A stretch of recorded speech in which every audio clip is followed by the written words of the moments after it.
খবর শুনছেন বিশ্ব সংবাদ চ্যানেল থেকে।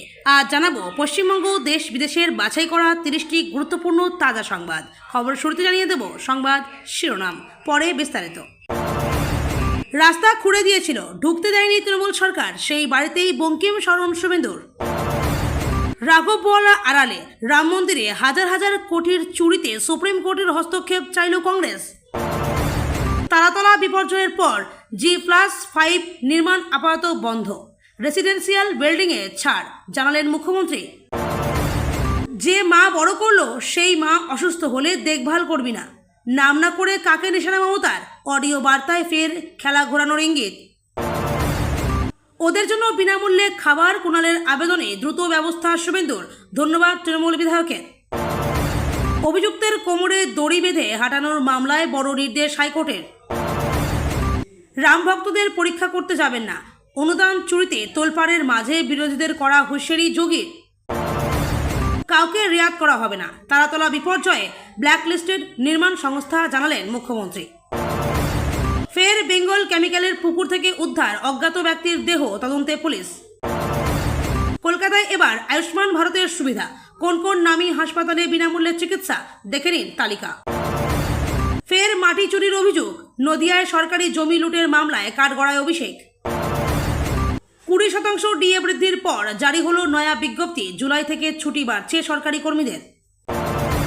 গুন্ডা দমন বিল, 1 বছর বিনা বিচারে আটক, সম্পত্তি নিলাম, আসছে শুভেন্দুর মেগা বিল। অস্তিত্বের চরম মহাসংকট, 5 জন থাকলেও আমি যাব, ভাঙনের বাজারেও 21শে জুলাই নিয়ে অনড় মমতা। অভিযোগ জানাতে আসা বৃদ্ধের সামনে টেবিলের ওপর পা তুলে বসে রইলেন মহিলা কনস্টেবল, পোস্ট ছাড়তেই ব্যবস্থা। এক দেশ এক আইন, ইউসিসি লাগু হলে বিয়ের নিয়মে কি বড় বদল আসবে? অপারেশন সিঁদুরে শহীদ কত জওয়ান, এই প্রথম জানালো ভারত। সরকারি শিবিরের টিকা নিয়ে অজ্ঞান হয়ে লুটিয়ে পড়ল কিশোরী, মৃত্যু হাসপাতালে, সিসিটিভিতে ধরা পড়ল মর্মান্তিক দৃশ্য। পেট্রোলের দাম 2 টাকা, জানেন কোথায় জ্বালানি সব থেকে সস্তা?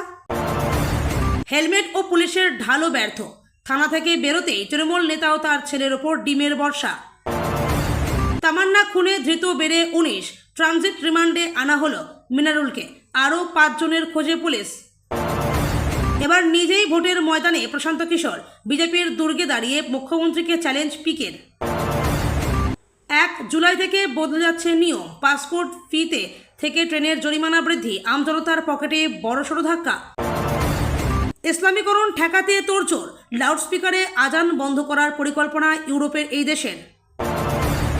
বঙ্গোপসাগরে ঘূর্ণাবর্ত, বজ্রবিদ্যুৎ সহ প্রবল দুর্যোগ, কলকাতা ওই 2 বঙ্গে, বিপদসীমার ওপরে নদী, প্লাবিত হবে এলাকা। লিভ-ইন সম্পর্ক নিয়ে কি বললে ইউসিসি, ডিভোর্সের ক্ষেত্রেই বা কি নিয়ম, রাজ্যে চালু হতে চলেছে অভিন্ন দেওয়ানি বিধি। পাকিস্তানি থেকে হোয়াটসঅ্যাপের নির্দেশ, মন্দিরে বোমা ফাটানোর ছক কষতে গিয়ে ধৃত রং মিস্ত্রি। বাংলাতেও এবার লাগু ইউসিসি, সোমেই বিধানসভায় বিল আনছে শুভেন্দু সরকার, কি থাকছে এই অভিন্ন দেওয়ানি বিধিতে? যেই হন না কেন আপনি ছাড়া তো আপনাকে হবে না, স্পষ্ট বার্তা অগ্নিমিত্রার, নিশানায় কে? লোকসভায় আসল তৃণমূল কারা, বাদল অধিবেশনের আগেই বড় সিদ্ধান্ত নেবেন স্পিকার। এতক্ষণ শুনছিলেন সংবাদ শিরোনাম, এখন আসছি বিস্তারিত খবরে। রাজ্যে জাতীয় মানের বন্দে মাতরম মিউজিয়াম তৈরি হবে। সাহিত্য সম্রাট বঙ্কিমচন্দ্র চট্টোপাধ্যায়ের 189তম জন্ম জয়ন্তীতে কলেজ স্ট্রিট থেকে এই ঘোষণা করলেন মুখ্যমন্ত্রী শুভেন্দু অধিকারী। এই অনুষ্ঠান থেকেই বিগত তৃণমূল সরকারকে আক্রমণ করে তিনি বলেন, বিগত সরকার ছিল তোষণের সরকার, রাজ্যে বর্তমানে রাষ্ট্রবাদী সরকার প্রতিষ্ঠিত হয়েছে, এবার সব কাজ হবে। গত বছর কলেজ স্ট্রিটের এই বাড়িতে ঢুকতে বাধা পেয়েছিলেন শুভেন্দু অধিকারী। রাজ্যের মুখ্যমন্ত্রী হয়ে সেখানেই বঙ্কিমচন্দ্র চট্টোপাধ্যায় জন্মজয়ন্তী পালন করলেন তিনি। গত বছর শুভেন্দু অধিকারীকে কলেজ স্ট্রিটে বঙ্কিমচন্দ্রের এই বাড়িতে ঢুকতে দেওয়া হয়নি, যদিও সেই সময় বাড়ির বাইরেই তিনি বঙ্কিম চট্টোপাধ্যায়ের প্রতিকৃতিতে শ্রদ্ধা জানিয়েছিলেন। এ বিষয়ে শুভেন্দু বলেন, আগে আমাকে এখানে ঢুকতে দেয়নি, বন্দে মাতরমের 150 বছরে এখানকার রাস্তা খুঁড়ে দিয়েছিল। রাজ্যে পালাবদলের পর সেই বাড়িতেই পালিত হলো সাহিত্য সম্রাটের জন্মজয়ন্তী। তথ্য ও সংস্কৃতি দপ্তর এবং কলকাতা পৌরসভার যৌথ উদ্যোগে আজ কলেজ স্ট্রিটের সাহিত্য সম্রাট বঙ্কিমচন্দ্র চট্টোপাধ্যায়ের বাসভবনে তার 189তম জন্মজয়ন্তী পালন করা হয়। এই অনুষ্ঠানে উপস্থিত ছিলেন মুখ্যমন্ত্রী শুভেন্দু অধিকারী। তিনি বঙ্কিমচন্দ্রের প্রতিকৃতিতে মাল্যদান করে শ্রদ্ধা জ্ঞাপন করেন। শুভেন্দু জানান, এই প্রথমবার রাজ্য সরকার কলেজ স্ট্রিটে বঙ্কিমচন্দ্রের এই বাড়িতে কোনো অনুষ্ঠান পালন করছে। এরপর তৃণমূলের দুর্নীতি পরিবারবাদের বিরুদ্ধে সরব হন তিনি। তৃণমূল নেতাদের বিষয়ে প্রশ্ন করা হলে তার সাফ কথা, বঙ্কিমচন্দ্রের স্মৃতি বিজড়িত বাড়িতে কোনো চোর, ডাকাত, লম্পট, চিটিংবাজদের সম্পর্কে আলোচনা না করাই ভালো। এর জন্য অন্য জায়গা আছে। দেশজুড়ে বঙ্কিমচন্দ্র চট্টোপাধ্যায় রচিত বন্দে মাতরমের 150 বছর পূর্তি উদযাপন চলছে। এই আবহে আজ কলেজ স্ট্রিটে সাহিত্য সম্রাটের জন্মজয়ন্তী উদযাপন করা হলো। এই অনুষ্ঠান থেকে শুভেন্দু জানান, রাজ্যে একটি বড় জাতীয় মানের বন্দে মাতরম মিউজিয়াম তৈরি করা হবে। বাজেটে এর জন্য অর্থ বরাদ্দ হয়েছে। ধরা পড়েছে শুধু চুনোপুটিরা, রাঘববোয়ালরা এখনও আড়ালে। রাম মন্দিরের চুরি ইস্যুতে এবার সুপ্রিম কোর্টের তত্ত্বাবধানে তদন্ত চাইল কংগ্রেস। বস্তুত গোটা চুরি ইস্যুতে এতদিন নীরবই ছিল দেশের প্রধান বিরোধী দল। এই প্রথমবার রাম মন্দিরের চুরি নিয়ে উদ্বেগ প্রকাশ করে কংগ্রেস বলল, চুরির পরিমাণটা 100-এর অঙ্ক ছাড়িয়ে কয়েক হাজার কোটির হতে পারে। রাম মন্দিরে ভক্তদের দানের টাকার একটা বড় অংশ যে চুরি গিয়েছে, সেটা এখন মোটামুটি দিনের আলোর মতো স্পষ্ট। ইতিমধ্যেই এই ঘটনায় এফআইআর দায়ের করেছে উত্তরপ্রদেশ পুলিশ। 8 জনকে গ্রেপ্তার করা হয়েছে। এমনকি রাম মন্দির পরিচালনার দায়িত্বে থাকা রাম জন্মভূমি তীর্থক্ষেত্র ট্রাস্টের প্রধানের পদ থেকে ইস্তফা দিয়েছেন বিশ্ব হিন্দু পরিষদ ঘনিষ্ঠ চম্পত রায়। বিরোধীদের মধ্যে অখিলেশ যাদব মন্দিরের তথাকথিত চুরি নিয়ে শুরু থেকে সরব হলেও কংগ্রেসে এ পর্যন্ত নীরবই ছিল। বর্ষিয়ান কংগ্রেস নেতা রাজীব শুক্লা শুক্রবার বলছেন, আমরা এই বিষয়টি নিয়ে রাজনীতি করতে চাই না, তাই এতদিন এই বিষয়ে আমরা কোনো কথা বলিনি। কিন্তু এবার এফআইআর দায়ের হয়েছে, তাতে সরকারই স্বীকার করেছে মন্দিরে বিরাট বেনিয়ম হয়েছে। তাই এই পরিস্থিতিতে কংগ্রেসের দায়িত্ব এই ইস্যুতে যাতে উপযুক্ত তদন্ত হয় সেটা নিশ্চিত করা। রাজীব শুক্লার সাফ কথা, এ পর্যন্ত যারা গ্রেপ্তার হয়েছে তারা নিতান্তই চুনোপুটি। রাঘববোয়ালরা এখনও আড়ালে। যে চুরির অঙ্কটা কয়েকশো কোটি ছাড়িয়ে কয়েক হাজার কোটির গণ্ডিতে, সেই চুরিতে বড় মাথারা জড়িত আছেই। তাদের খুঁজে বের করে শাস্তি দিতে হবে। কংগ্রেস নেতার দাবি, দরকার পড়ল শীর্ষ আদালত স্বতঃপ্রণোদিতভাবে পদক্ষেপ করুক, আদালতের তত্ত্বাবধানে তদন্ত হোক। প্রধানমন্ত্রী নরেন্দ্র মোদীর উচিত নিজে হস্তক্ষেপ করে দোষীদের শাস্তি নিশ্চিত করা। রাজনীতি না করার অঙ্গীকার করেও অবশ্য বিজেপিকে খোঁচা দিতে ছাড়েননি বর্ষিয়ান কংগ্রেস নেতা। শুক্লা বলছেন, যারা একসময় রামের নামে ভোট লুট করত, এবার রামের নামে নোট লুট করছে। তার অভিযোগ, বিজেপি মন্দিরের ট্রাস্টের টাকা চুরি করার চেষ্টা করছে, ট্রাস্টগুলো বেদখল করতে চাইছে। দেশবাসী এসব সহ্য করবে না। গার্নের রিচ কিংবা তারাতলার মতো একের পর এক মর্মান্তিক বিপর্যয় থেকে শিক্ষা নিয়ে কড়া পদক্ষেপ করল রাজ্য সরকার।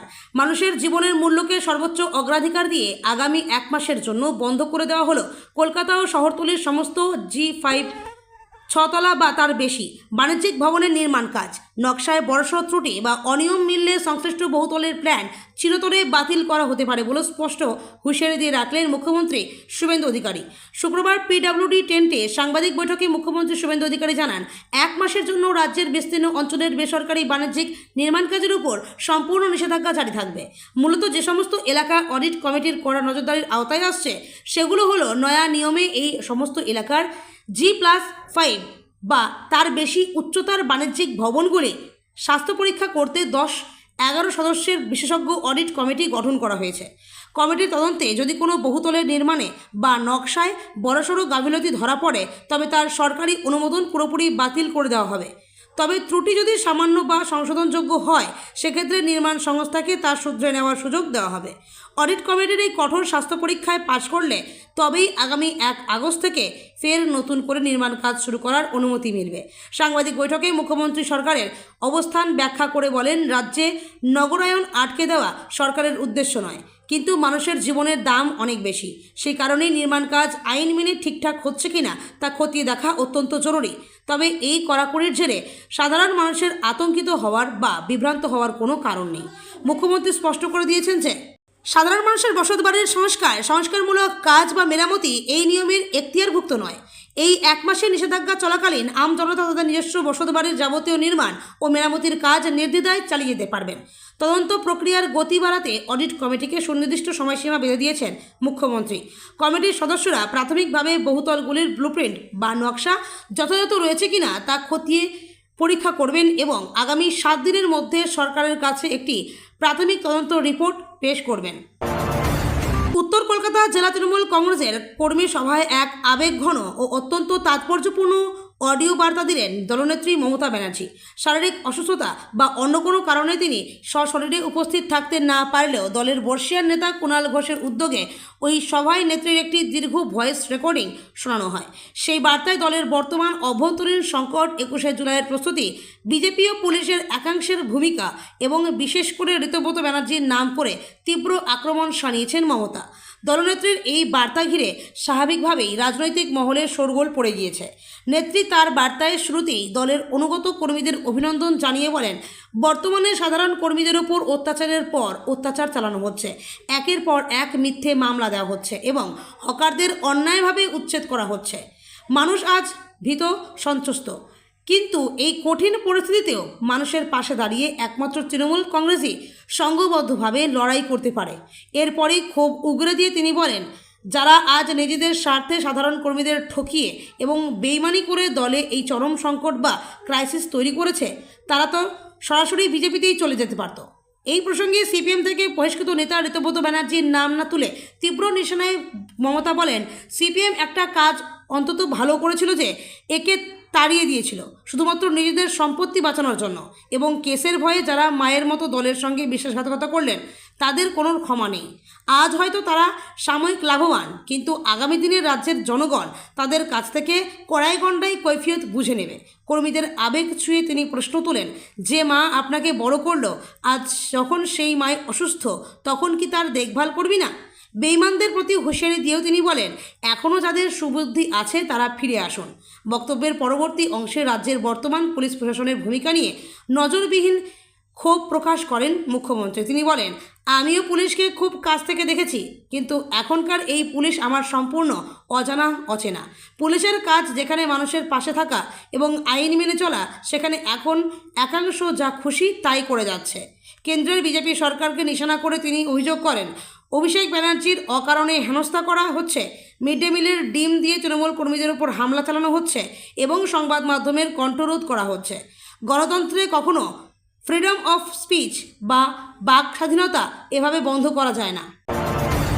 বৃহস্পতিবারের বিধানসভার একটি ছবিতে হইচই মুখ্যমন্ত্রী শুভেন্দু অধিকারীর সঙ্গে বেশ কিছুক্ষণ কথা বলতে দেখা যায় তৃণমূল কংগ্রেসের বিধায়ক কুণাল ঘোষকে। জল্পনা ছড়ায়, কী নিয়ে আলোচনা? সেসব জল্পনা চলে দিনভর, তবে শুক্রবার যেন জল্পনার অবসান। কুণাল ঘোষ সোশ্যাল মিডিয়ায় একটি পোস্ট করে লেখেন, গতকালের কথোপকথনের প্রসঙ্গে কি লিখলেন বেলেঘাটার বিধায়ক? লিখেছেন, গতকাল লিখিনি, আজ লিখছি, মুখ্যমন্ত্রীকে ধন্যবাদও দিচ্ছি। গতকাল বিধানসভায় তারাতলা দুর্ঘটনা নিয়ে বিবৃতি দেওয়ার সময় মুখ্যমন্ত্রী বলেন, কলকাতা ও চারপাশের সব নির্মাণ আপাতত স্থগিত করা হচ্ছে, প্ল্যান অডিট হবে। বিবৃতি শেষ করে বেরিয়ে যান তিনি। তখন লবিতে তার সঙ্গে দেখা করে আমি বলি, কাজ বন্ধের নির্দেশে পূর্ণ সমর্থন, কিন্তু নির্মাণ শ্রমিকদের কথা ভাবতে হবে। বহু গরিব শ্রমিক কাজ করেন, অনেকে দূর থেকে এসে সপরিবারে সাইটে থেকে কাজ করেন, এদের দৈনিক আয়ের ওপর খাওয়া দাওয়া নির্ভর করে। কাজ বন্ধ হলে এরা বিপদে পড়বেন, প্ল্যানের সঙ্গে সম্পর্ক নেই। মুখ্যমন্ত্রী সহমত পোষণ করেন এবং বলেন, ওদের বিনামূল্যে খাবারের ব্যবস্থা করছি।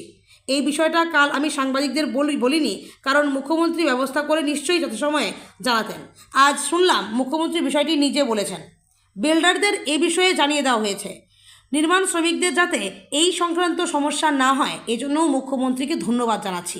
উল্লেখ্য, বুধবার তারাতলায় নির্মীয়মান গুদাম ভেঙে পড়ে। ভয়াবহ সেই বিপর্যয়ের এখনও পর্যন্ত প্রাণ গিয়েছে 15 জনের। মৃত্যুর সঙ্গে পাঞ্জা লড়ছেন একাধিক শ্রমিক। ঘটনায় ওই গুদামের অনুমোদিত নকশায় ত্রুটি ধরা হয়েছে। আতশ কাছে কলকাতা পৌরসভার ভূমিকা নিশানায় বিগত তৃণমূল পুর বোর্ড। এরপরই কলকাতা পৌরসভা এলাকায় আগামী 31শে জুলাই পর্যন্ত সব ধরনের বাণিজ্যিক নির্মাণ কাজ বন্ধের নির্দেশ দিয়েছেন মুখ্যমন্ত্রী। জানিয়েছেন, বিধাননগর ও হাওড়াতেও একই নিয়ম কার্যক হতে পারে। সেই ঘোষণার 24 ঘন্টার মধ্যে বৃহস্পতিবার শুভেন্দু অধিকারী বিধানসভায় জানান, কলকাতার পাশাপাশি সংলগ্ন আরও একাধিক পৌরসভায় 31শে জুলাই পর্যন্ত সব ধরনের বাণিজ্যিক নির্মাণ কাজ সাময়িক বন্ধ থাকবে। বজবজ, মহেশতলা, পূজালি, সোনারপুর, বারুইপুর পৌরসভা এবং রাজারহাট, নিউটাউন, বিষ্ণুপুর গ্রামীণ এলাকায় বন্ধ থাকবে কাজ। মুখ্যমন্ত্রী জানিয়েছেন, এই সব পৌরসভা এবং পঞ্চায়েত এলাকাগুলোতে তৃণমূল পরিচালিত পুর বোর্ডের সময়ে অনুমোদিত সব নির্মাণের প্ল্যান এবং সেফটি অডিট হবে। সেই অডিটে ছাড়পত্র পেলেই ফের নির্মাণ কাজের অনুমতি দেওয়া হবে। 1 আগস্ট থেকে কাজ শুরু হবে। কোনো অভিযুক্তকে জনসমক্ষে অপমানজনকভাবে প্রদর্শন করা বা কোমরে দড়ি বেঁধে নিয়ে যাওয়া আইন এবং মানবাধিকারের পরিপন্থী, এমনই গুরুত্বপূর্ণ পর্যবেক্ষণ করল কলকাতা হাইকোর্ট। ফলতার তৃণমূল নেতা জাহাঙ্গীর খানকে গ্রেপ্তারের পর কোমরে দড়ি বেঁধে নিয়ে যাওয়ার অভিযোগ ঘিরে দায়ের হওয়া মামলার শুনানিতে আদালত স্পষ্ট জানিয়ে দিয়েছে, তদন্ত চললেও কোনোভাবেই অভিযুক্তের মানবাধিকার ক্ষুণ্ণ করা যাবে না। রাজ্যের সাম্প্রতিক সময়ে বিভিন্ন অপরাধের অভিযোগে একাধিক ব্যক্তিকে গ্রেপ্তারের সময় তাদের কোমরে দড়ি বেঁধে নিয়ে যাওয়ার ছবি প্রকাশ্যে এসছে। এই ঘটনাগুলিকে কেন্দ্র করে বিতর্কের মধ্যেই ফলতার প্রাক্তন তৃণমূল নেতা জাহাঙ্গীর খানের ক্ষেত্রেও একই ধরনের অভিযোগ ওঠে। ফলতার পুনর্নির্বাচনের পর থেকেই বেপাত্তা ছিলেন জাহাঙ্গীর খান। পরে নেপাল সীমান্ত এলাকা থেকে তাকে গ্রেপ্তার করে পুলিশ। তার বিরুদ্ধে একাধিক মামলা রয়েছে বলে জানা গিয়েছে। এরপর তার স্ত্রী রেজিনা বিবি কলকাতা হাইকোর্টে আবেদন জানিয়ে জানতে চান জাহাঙ্গীর খানের বিরুদ্ধে মোট কতগুলি মামলা রয়েছে। পাশাপাশি গ্রেপ্তারের সময় কোমরে দড়ি বেঁধে প্রকাশ্যে নিয়ে যাওয়ার অভিযোগও আদালতের সামনে তুলে ধরা হয়। শুক্রবার 26 জুন মামলার শুনানিতে কলকাতা হাইকোর্টের বিচারপতি সৌগত ভট্টাচার্য মন্তব্য করেন, কোনো অভিযুক্তের কোমরে দড়ি বেঁধে জনসমক্ষে ঘোরানো কোনোভাবেই আইনত গ্রহণযোগ্য নয়। আদালত আরও জানায়, তদন্ত বা গ্রেপ্তারের প্রক্রিয়ায় এমন কোনো পদক্ষেপ করা যাবে না যাতে অভিযুক্তের মানবাধিকার লঙ্ঘন হয়। এদিন রাজ্যের পক্ষের আইনজীবী আদালতে জানান, অভিযুক্তের কোমরে দড়ি বেঁধে নিয়ে যাওয়ার বিষয়ে তার কাছে নিশ্চিত তথ্য নেই। তিনি বলেন, বর্তমান সময়ে কৃত্রিম বুদ্ধিমত্তার সাহায্যে বিভিন্ন ধরনের ছবি বা ভিডিও তৈরি করা সম্ভব। বিষয়টি নিয়ে পুলিশের কাছ থেকে রিপোর্ট সংগ্রহ করার পরে তিনি আদালতে বিস্তারিত বক্তব্য পেশ করেন। রাজ্যের বক্তব্য শোনার পর বিচারপতি নির্দেশ দেন, জাহাঙ্গীর খানের সঙ্গে এমন কোনো আচরণ করা যাবে না যা তার মৌলিক অধিকার বা মানবাধিকারের পরিপন্থী। আগামী 1 জুলাই মামলার পরবর্তী শুনানির দিন ধার্য করা হয়েছে। এদিকে এই ঘটনার প্রতিক্রিয়ায় তৃণমূল নেতা কুণাল ঘোষ জানিয়েছেন, কেউ অপরাধ করে থাকলে দেশের প্রচলিত আইন অনুযায়ী তার বিচার হওয়া উচিত, কিন্তু আইন নিজের হাতে তুলে নিয়ে কাউকে অপমান করা, মারধর করা বা কোমরে দড়ি বেঁধে জনসমক্ষে প্রদর্শন করা কোনোভাবেই গ্রহণযোগ্য নয়। তার দাবি, এ ধরনের ঘটনায় রাজনৈতিক প্রতিহিংসা এবং ক্ষমতার প্রদর্শনের প্রবণতা স্পষ্ট হয়ে ওঠে, যা আইনের শাসনের সঙ্গে সামঞ্জস্যপূর্ণ নয়। রাম মন্দিরের অন্দরে কোটি কোটি টাকার অনুদান ও অলংকার চুরির ঘটনায় উত্তাল উত্তরপ্রদেশ। এই চাঞ্চল্যকর দুর্নীতির আবহে রাম জন্মভূমি ট্রাস্টের প্রধান চম্পত রায়ের পদত্যাগ পরিস্থিতিকে আরও জটিল করে তুলেছে। এবার এই মহাসংকটের মোকাবিলায় সরাসরি ময়দানে নেমে বিরোধীদের কার্যত এক হাত নিলেন মুখ্যমন্ত্রী যোগী আদিত্যনাথ। বিরোধীদের প্রতি যোগীর হুঙ্কার, মন্দিরের পবিত্রতা ক্ষুণ্ণ হওয়ার ঘটনায় একদিকে যেমন ক্ষুব্ধ মুখ্যমন্ত্রী, অন্যদিকে এই ইস্যু নিয়ে বিরোধী দলগুলির রাজনীতির মোকাবিলায় তিনি অত্যন্ত কঠোর। দেওরিয়ার এক জনসভা থেকে বিরোধীদের উদ্দেশ্যে যোগী আদিত্যনাথ স্পষ্ট বার্তা দিয়েছেন, অযোধ্যার দিকে কুনজর দেবেন না, রাম ভক্তদের ধৈর্য পরীক্ষা করতে যাবেন না। তিনি আরও বলেন, যদি কোনো রাজনৈতিক দলের কাছে এই চুরি সংক্রান্ত সুনির্দিষ্ট প্রমাণ বা তথ্য থাকে, তবে তার নিয়ে গণমাধ্যমে বা পথে ঘাটে রাজনৈতিক কাদা ছোড়াছুড়ি না করে সরাসরি বিশেষ তদন্তকারী দল বা এসআইটির কাছে জমা দিতে হবে। সব দোষীর হবে সাজা। নিজের অবস্থান স্পষ্ট করে মুখ্যমন্ত্রী বলেন, আমি আপনাদের কথা দিচ্ছি, সত্যকে মিথ্যার কবল থেকে উদ্ধার করবই। তদন্তকারী দলের প্রাথমিক রিপোর্ট পেতেই আমরা দ্রুত 8 জনকে গ্রেপ্তার করেছি। অপরাধী যেই হোক, সনাতন মূল্যবোধ নিয়ে ছেলেখেলা বরদাস্ত করা হবে না। ট্রাস্টের অন্দরে অস্থিরতা, এদিকে চুরির দায় ও প্রশাসনিক ব্যর্থতার নৈতিক দায়ভার গ্রহণ করে রাম জন্মভূমি ট্রাস্টের প্রধান চম্পত রায় পদত্যাগ করেছেন। অযোধ্যার এনসাইক্লোপিডিয়া হিসেবে পরিচিত চম্পত রায়ের এই ইস্তফা মন্দিরের অভ্যন্তরীণ ব্যবস্থাপনার দুর্বলতাকে আরও প্রকট করে তুলেছে। এদিকে অভিযোগ দায়েরের 24 ঘন্টার মধ্যেই অভিযুক্ত 8 জনকে গ্রেপ্তার করা হলেও ট্রাস্টের শীর্ষস্থানীয় কর্তাদের ভূমিকা নিয়েও তদন্ত চলছে। অযোধ্যার মর্যাদা রক্ষায় সরকার যে এখন জিরো টলারেন্স নীতি গ্রহণ করেছে, যোগীর এই মন্তব্য তারই ইঙ্গিতবাহী।